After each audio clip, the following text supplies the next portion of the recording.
જય શ્રી કૃષ્ણ, જય માતાજી। હનુમાન જયંતીની બધાયને હાર્દિક શુભકામના। અને આજે છે પૂનમ અને હનુમાન જયંતી એટલે આપણું દૂધ જશે બગદાણા, કારણ કે બગદાણા હનુમાન જયંતી બહુ મોટા પ્રમાણમાં ઉજવાય છે હનુમાનજીને ત્યાં, અને આપણે દૂધ આજ બગદાણા જાય છે એટલા માટે આપણે અત્યારમાં દૂધ ભરી લઈ।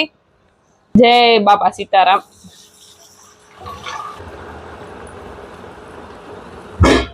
તો આજે બગદાણા કોણ કોણ ગયું છે કમેન્ટ કરી દેજો।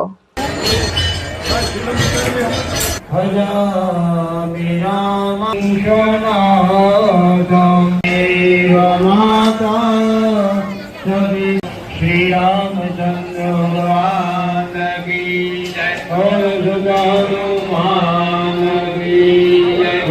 શાળાની અંદર પ્રસાદ લેવા માટે